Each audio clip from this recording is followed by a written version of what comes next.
appreciate it. And thank you for this amazing offer for our viewers too.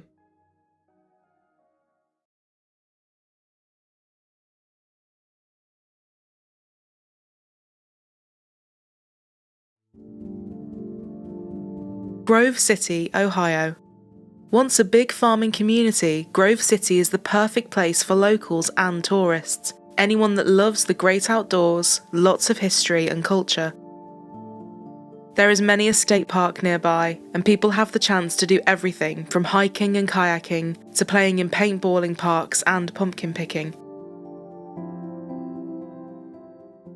It is also about a 15-minute drive from Ohio State University, which looks after about 60,000 students. And in 2017, one of those proud students was 21-year-old Reagan Tokes. Her family had just moved from Ohio to Florida for work, but Reagan had stayed put in Columbus. Ohio State was the only university she wanted to get into, and therefore the only one she cared to apply for. Her dad Toby had taken her to a football game there when she was little, and since then, her decision was made. She was so confident, in fact, that she told everyone she had got a place before she had even heard back. But sure enough, she was accepted and threw herself into it in every way. Her major was psychology, and she already had a job lined up for after college. Her plan was to do this for a few years and then open up her own practice. Reagan was a big family girl and very close to her father Toby, her mother Lisa, and her younger sister Mackenzie, who she playfully called Gigi. She talked to them numerous times a day, and no matter how busy she was with college, she always made time for everyone. Her mom said she had been a big ball of energy since she was a baby, instantly ready to take on anything. She said her daughter's compassion was evident from the youngest age, and she was always drawn to anyone by themselves that looked like they needed a friend. Lisa said she would often have to wait in the road while Reagan picked up little bugs to save them from being walked on, because she couldn't bear to see anything or anyone being hurt. The Tokes family spent a lot of time at church, and during the holiday periods, Reagan would often travel and do missions for the church as well. She was described as funny and goofy, a real chatterbox and a social butterfly. Reagan loved all things sports, playing varsity tennis and lacrosse, so with everything to do in Grove City, it was the perfect place for her. She lived off campus with her 4 roommates, Jackie, Madison, Kirsten and Stephanie. They had all been put together at random, but there was an instant click, and they quickly became the closest of friends. A few of them even worked together at the same local restaurant. Reagan had had a tough time lately, however, as she and her boyfriend Jake had mutually split. Reagan was so focused on finishing her degree and coming out with top marks that they had agreed it was best to get their studies out of the way with no distractions, and after that, whatever was meant to be would be. Her roommate said she had taken the breakup hard, but the pair still talked a lot and said they would always be best friends.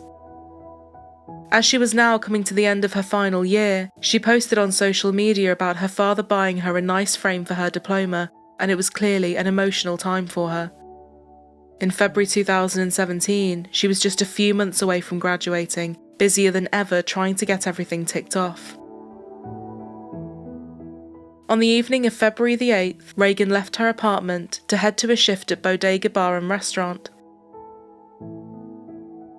All was fairly quiet that evening, and she clocked off just before 10 p.m, heading to her car, which she, along with others, always parked in the street behind the restaurant.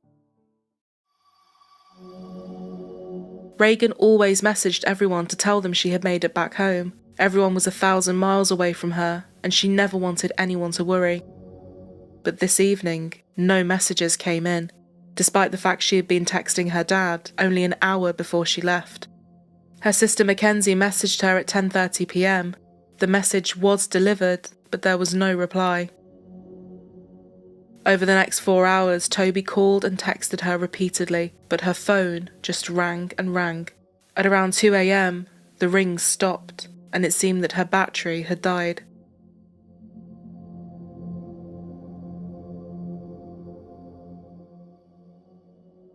The following morning, everyone woke up and checked their phones right away. No replies and no missed calls from Reagan. Had she got into a car accident on the way home? Or was it something totally innocent, like she went to a friend's house and just hadn't taken her charger? Although they wanted to believe it was the latter, deep down they knew this wasn't like her, and it would have been impossible for her to ignore so much activity on her phone, nor would she have wanted to. Back at her accommodation, Kirsten knocked on Reagan's door, but her room was empty.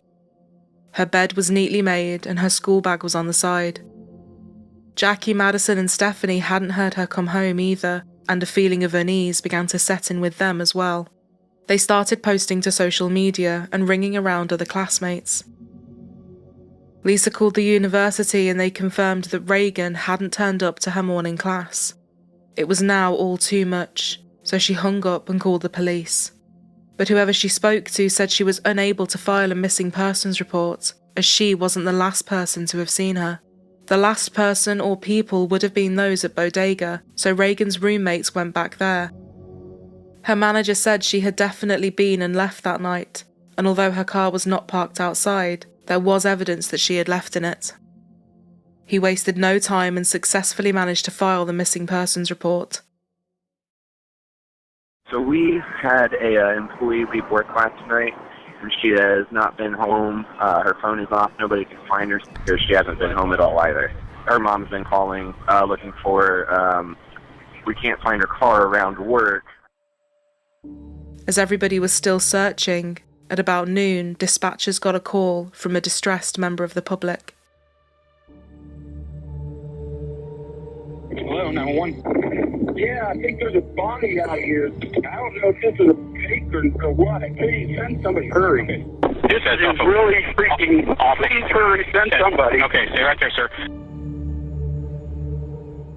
Near an entrance to a park in Grove City, he had found the naked body of a young woman, partially buried under the snow. When police arrived, it was clear that she was already dead. She had no purse or phone on her, and none of her clothes were nearby either. She had a small tattoo of a circle and a small necklace, but apart from that, there was nothing around that might help identify her. We are continuing to follow developing news after a young woman's body was found outside Scioto Grove Metro Park. Also, no official word quite yet as to who this body belongs to. Of course, once we learn that information, hopefully today, we will be sure to pass it on to you. It could have been a random act. It could have been somebody that this occurred someplace else and she was dumped here. Just after 3 p.m, her roommates, who were still at Bodega, caught wind that the body of a young woman had been found. And when police arrived to take their missing persons report, they asked them about the small tattoo. They felt sick to their stomachs, as they said Reagan had a tattoo that matched it.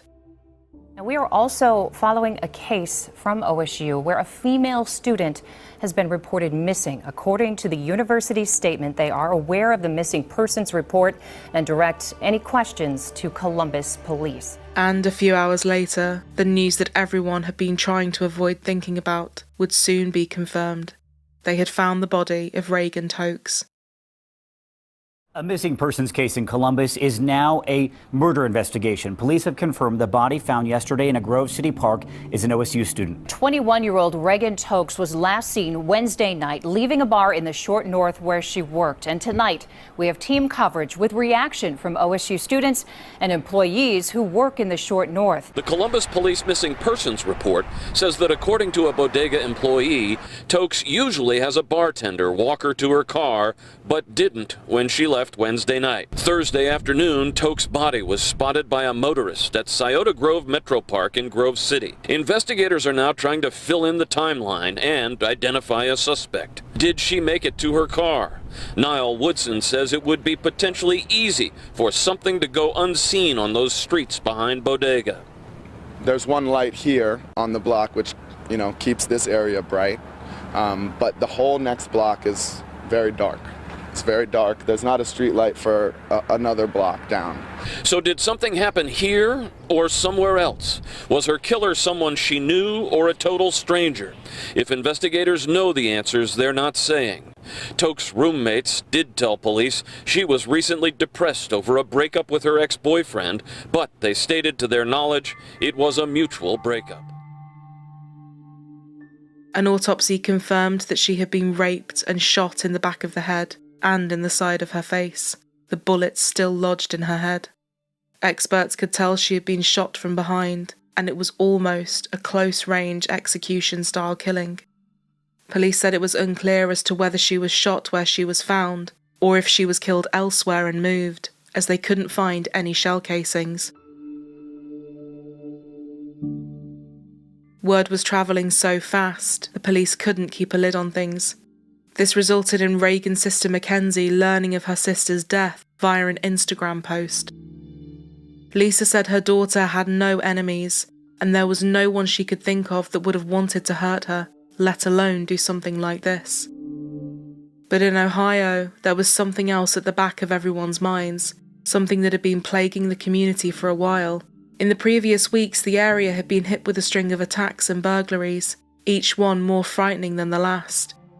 People were being grabbed from behind and threatened or attacked with a gun or knife, and the perpetrator, who was always wearing a mask, demanded their bags or wallets. Residents are on high alert tonight after last night's latest armed robbery. This is the third attack in this neighborhood in 2 weeks. All of the victims are women.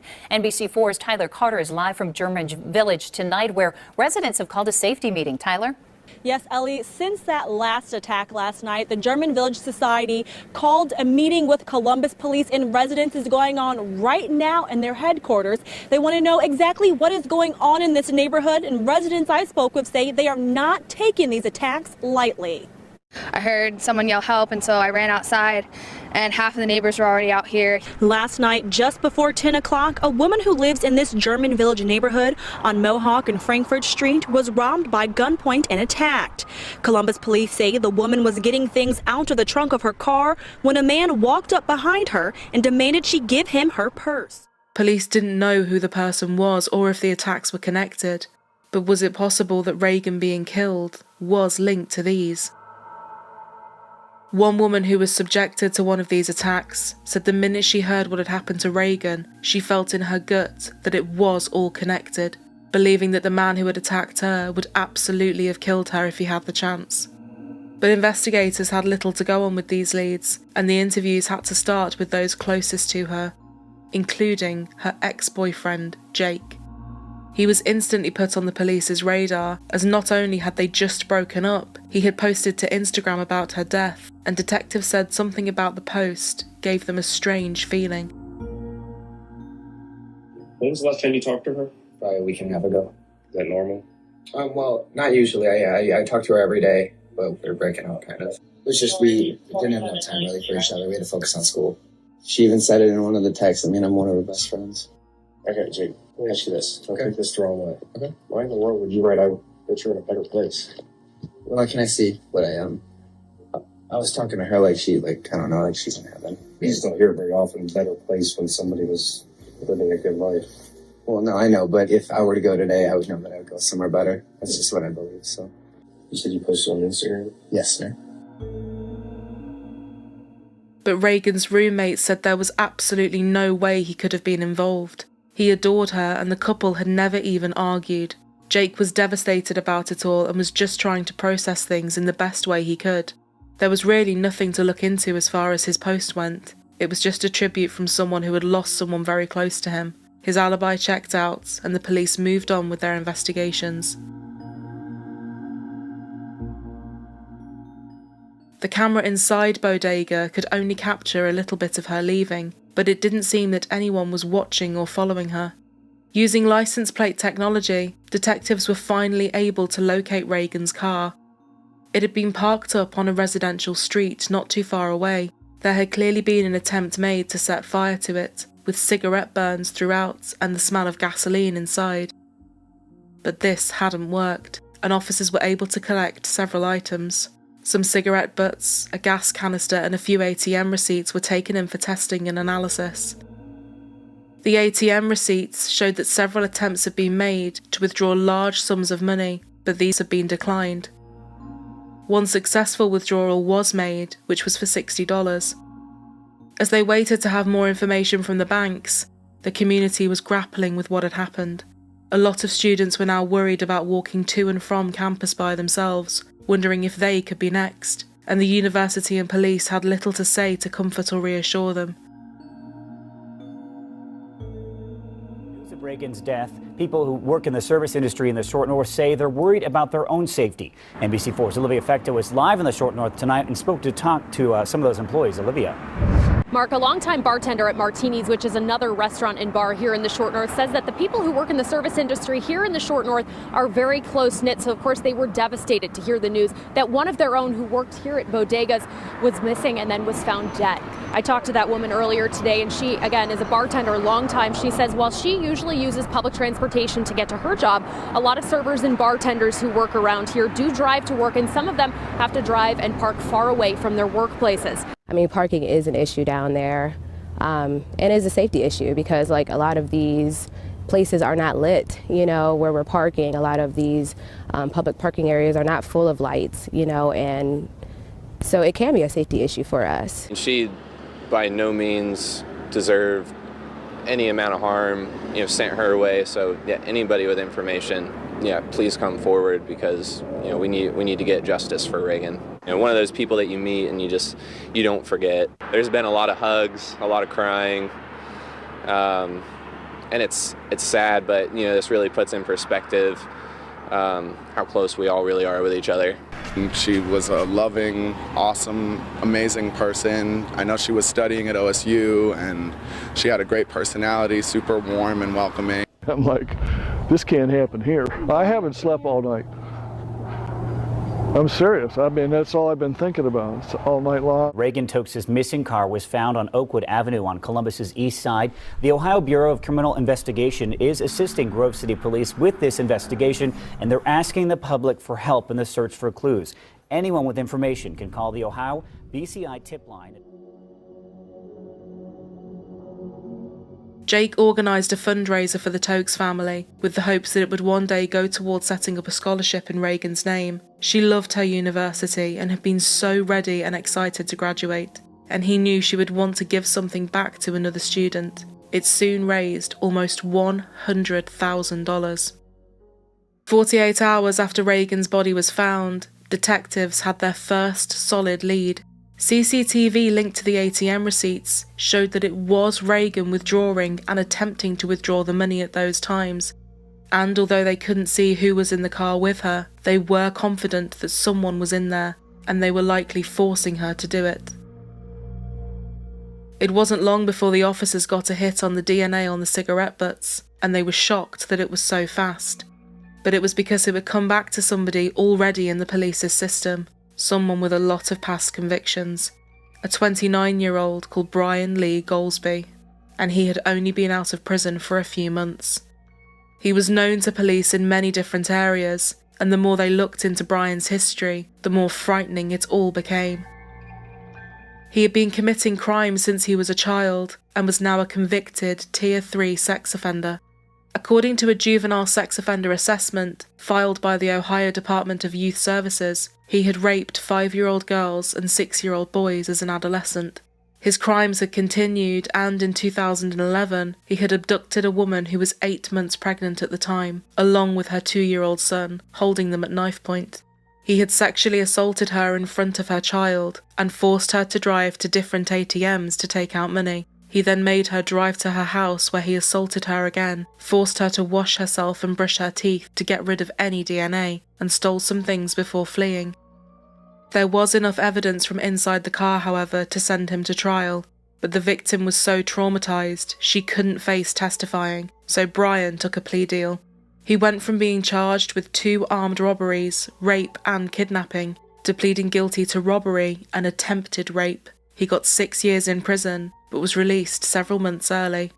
After he was let out, he had gone to stay in temporary housing, which was monitored, but officials at the housing programme and his parole officer had not been properly supervising him, despite the fact he was labelled as high risk and wearing an ankle monitor the whole time. He had repeatedly violated the terms of his probation, and from looking at his monitor, it was clear that the attacks and robberies in the weeks before Reagan was killed were all linked to Brian. Everything was connected. Despite everything his monitor was showing, people were shocked to learn that the information collected from the monitors does not go directly to the police. The data will normally go to the privately owned companies that make them, and then it is up to them to pass it all on. In this case, this hadn't been done or checked on, and he had no curfews associated with his monitor. Brian's monitor had placed him in all of the locations Reagan had been that night, starting with being right near Reagan's car. Every street and every ATM was connected to him, and they could back this up with CCTV footage. They also found footage of him buying the gas canister that was found in Reagan's car. Results from the rape test kit came back too, and this was also a match for Brian Goldsby. On February 11th at 4 a.m, a SWAT team stormed his house and placed him in handcuffs. Yeah, the handcuffs. Oh, yeah. You get one? Yeah.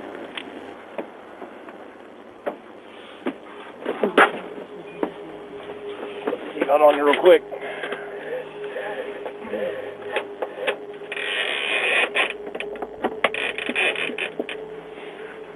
Talk about anything if he asks you questions, all that stuff.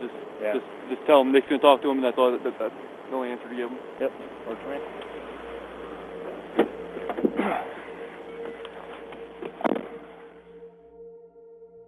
He went into a 6-hour interview with the same detectives that had arrested him 6 years prior.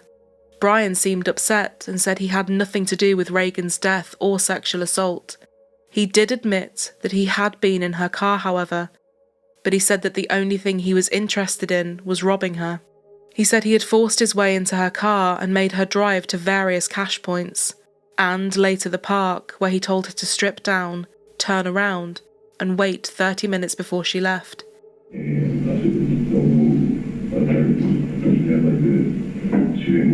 He then sped off in her car before dumping it. He was adamant that she was alive when he left. Police asked if there was anyone else involved, hoping to get him to trip himself up if he tried to blame another person. As officers started presenting the DNA evidence, he then changed his story. He said he was there when Reagan was shot, but denied being her killer. He told them it was all down to a man named TJ, who he owed some money to. Brian claimed that after they had got the money from Reagan, he assumed that they would let her go, but he said TJ had forced him to rape her before TJ pulled the gun on her. Why on earth would he do this, detectives asked. Brian said he didn't know, but TJ was threatening to hurt his children and he had to protect them. He said that Reagan had tearfully said over and over, "All I want to do is live." Brian said that TJ had told Reagan to strip and start walking into the field. He then shot her once in the back of the head, went and stood over her before shooting her in the side of her face. He gets behind me. At first I heard a click, nothing happened, so I'm taking the gun that he gave me was fake. And it goes, pow. She falls. She lays on the ground. I'm looking on the car. And he's been down, shoots her again, pow. His account of what happened and what she had said was so specific, officers knew he was talking about himself. There was nothing found in Reagan's car that pointed towards anyone else being in it, apart from Brian, and he couldn't tell them anything about TJ. Officers said that Brian's history of violence spoke for itself, and every crime he had committed over the last few weeks was by himself.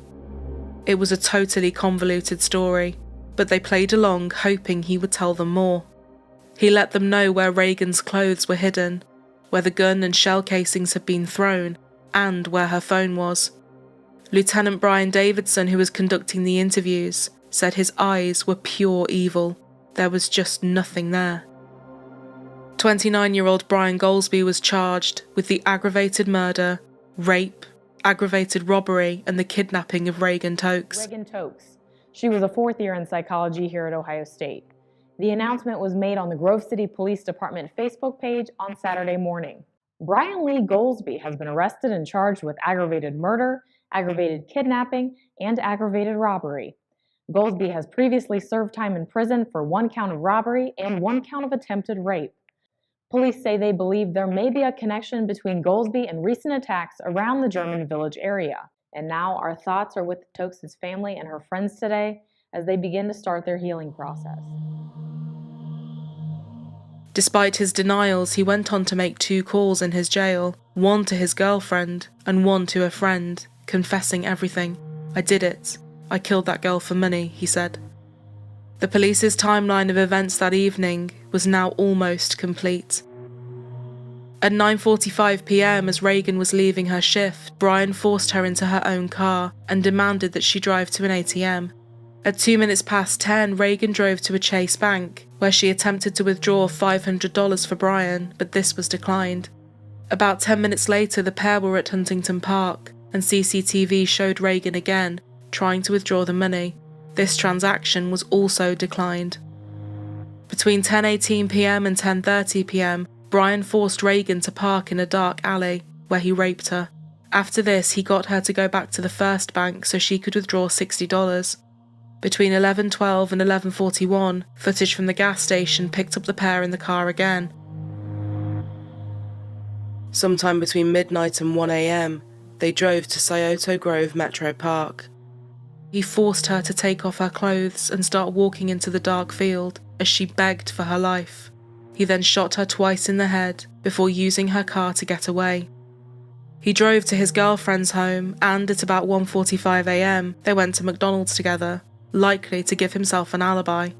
He later disposed of the gun and shell casings in a sewer before unsuccessfully trying to set the car on fire. In a final disturbing twist, Brian gave his girlfriend Reagan's purse and wallet as a gift, saying it was an early Valentine's Day present. 1 week after an Ohio State senior was last seen alive, her friends and family are saying their final goodbyes. This service, this celebration of life, was a chance to focus more on the Reagan Tokes everyone knew and loved, and not so much on the sudden and violent way that her life ended. Friends describe her as an amazing, very loving and happy person. From the church service in Maumee to a graveside service in nearby Perrysburg, Reagan Tokes was then laid to rest. All across Ohio, people have expressed feeling a connection to Reagan Tokes and her family. An online guest book includes many comments like this one from a woman in Grove City. "Although I didn't know her personally, this story has touched my heart tremendously. My heart just aches for all of you, and even more so, Reagan." On February 15th, in the church she had attended since she was a child, Reagan's funeral was held. It was absolutely packed, with those closest to her and those who had never even met her once or spoken to her.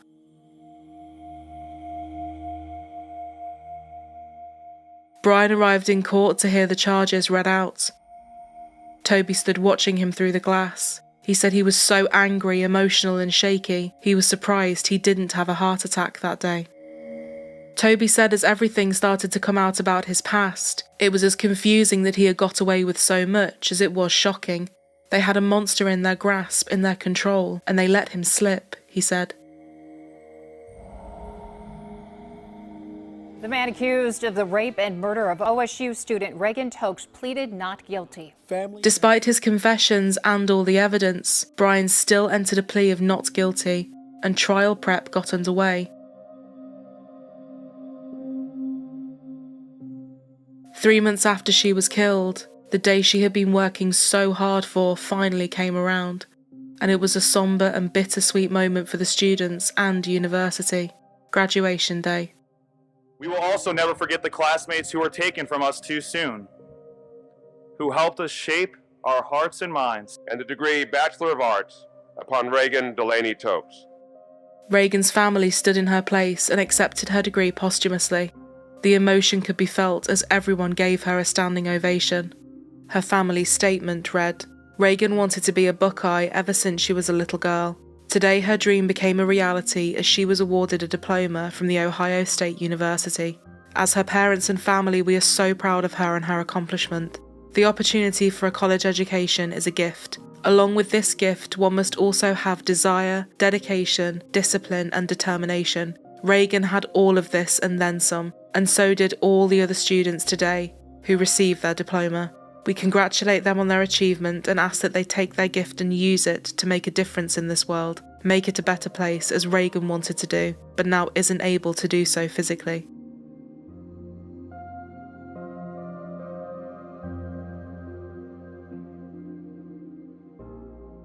In mid-March 2018, Brian's trial began. Jurors began their day outside the courtroom. They were taken to the locations where investigators say Brian Goolsby, a convicted felon, kidnapped, raped, and murdered the Ohio State student. Prosecutors say today's jury view will help show the terror that Reagan Tokes endured on the night that she disappeared outside her job in the Short North. Jurors were also shown the locations of 2 ATM machines where investigators say Brian Goolsby forced Tokes to try to withdraw money. They stopped at the alley in Marion Village where prosecutors believe Reagan Tokes was raped, and Scioto Grove Metro Park where Tokes' body was found. A makeshift memorial was covered with a tarp during the jury's visit to the site. You solemnly swear the testimony you're about to give shall be the truth and nothing but the truth. Back in the courtroom, prosecutors called the witnesses who were first on the scene when the body was discovered. Also taking the stand were several of Reagan Tokes' roommates who described filing a missing persons report after realizing Reagan had not come home. And an undercover Grove City detective described finding the cigarette butt and burn marks inside Reagan Tokes' car. Prosecutors say DNA from the cigarette butt matches Brian Goolsby. The detective also described the initial interview with Brian Goolsby after his arrest. First couple hours, he told us that he had taken Reagan into a car, had committed a robbery of her. He needed money. He took her to some ATMs, and then he said he left her naked in a field during a snowstorm.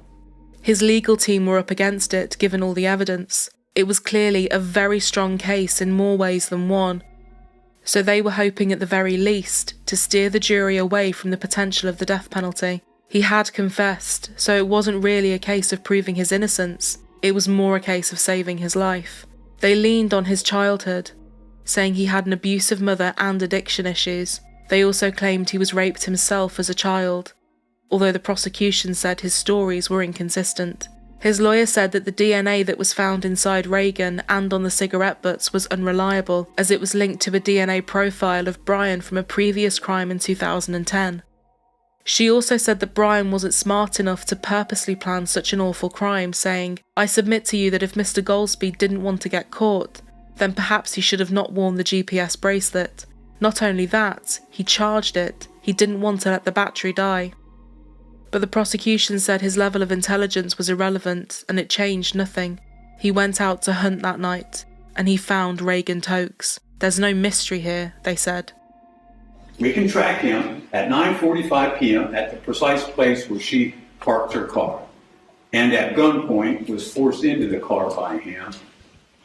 And this device tracks not only location but speed, and within a couple minutes after 9:45, he's gone from walking about 3 miles an hour to moving at 25 miles an hour on 2nd Avenue after he kidnapped her and told her to drive to the bank where there was this attempt to withdraw, which was denied, $200, because there are limits on withdrawals at ATMs, as we all know. Eventually, $60 was withdrawn by Reagan Tokes, and it would have a surveillance video of her at the drive-thru. You can see a shadow figure in the car with her. You can't identify who it is, but guess what again? At 10:32 p.m., that's exactly where Brian Lee Goolsby is, while she's withdrawing $60 from the bank. Later on, there was an effort to withdraw money from that location and a Huntington bank a short distance from there. Again, when those attempts were made, which were declined, Brian Lee Goolsby's at those locations. The state, as the defense, has this opportunity to tell you what we're going to prove. We expect to prove each and every one of those counts in the indictment and the specifications, and expect to prove them beyond a reasonable doubt. And expect also, in closing argument, to submit to you we have proven it beyond that standard. Verdict. We, the jury in this case, being duly impaneled and sworn, find the defendant guilty beyond a reasonable doubt as to count 1 of the indictment for aggravated murder. On what would have been Reagan's 23rd birthday, Brian was found guilty on all 9 counts. But the jury couldn't agree on what the sentencing should be. 4 voted for life in prison and 8 voted for the death penalty. Today, I would like to apologize to the Tokes family for the crimes I committed against your daughter, friends, and family. When I first got locked up, I lied about everything. Said it was TJ. There is no TJ. TJ's not real. I made TJ up because I was trying to wiggle my way out of the crime, and I committed. But the only other thing I have to say is, please have mercy on me. That's all I like to say. All right, you can have a seat. Thank you. Brian was handed 3 life sentences without the chance of parole, and he was also later sentenced to a further 66 years in prison for the attacks and armed robberies he had committed in the days before Reagan's murder. He was sent to serve his time in Ohio State Penitentiary, a maximum security prison. His team filed a couple of appeals, but these were dropped and dismissed. County Prosecutor Ron O'Brien was disappointed, believing the death penalty should have been the only outcome, and he continued to fight for the outcome he thought was right.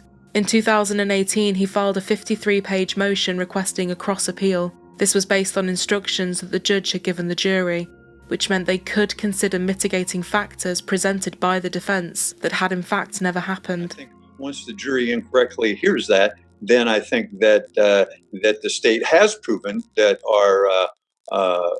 we have been impaired, and we have proven that there was prejudice to fair consideration in that penalty phase. Things that Brian had said, where he had presented differing versions of events and stories that could easily be picked apart by the prosecution, were allowed to be taken into consideration.